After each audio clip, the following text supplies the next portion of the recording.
This is Pristine Nature, presenting the next video of the bird series. You might have heard kingfishers, always in their blues, which may be true in general, but there are some exceptions like the Cyrille rudis, popularly known as the pied kingfisher. Towards south of India, we only have this kingfisher, which is purely black and white. They are relatively abundant, but they are always confined to large water bodies. Seeing them inside wooded area is very rare.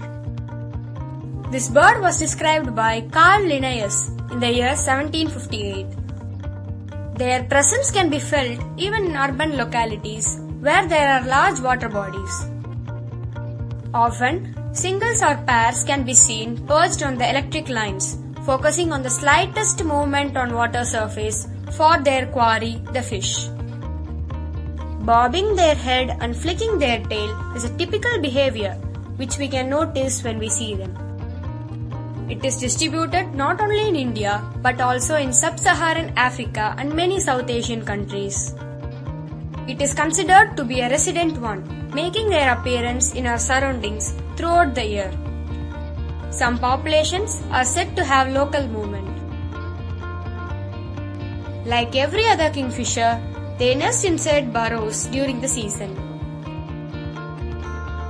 Their menu is primarily fish, although crustaceans and dragonfly larvae are occasionally consumed. These are elegant kingfishers equipped with a harpoon-like beak and are skilled fish hunters.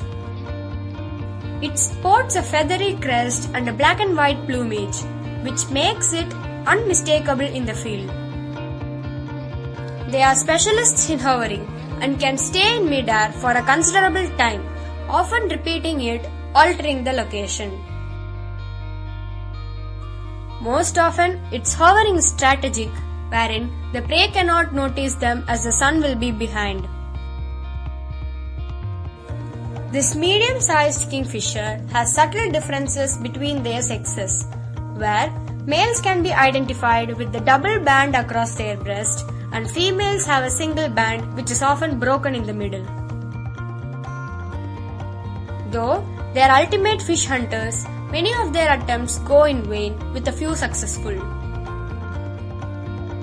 Once it gets a fish, it goes to the nearest perch to smash the prey left and right, which enables it to gulp it down. When pairs join, they exhibit an amorous gesture with short sallies and often followed by typical rattling sound.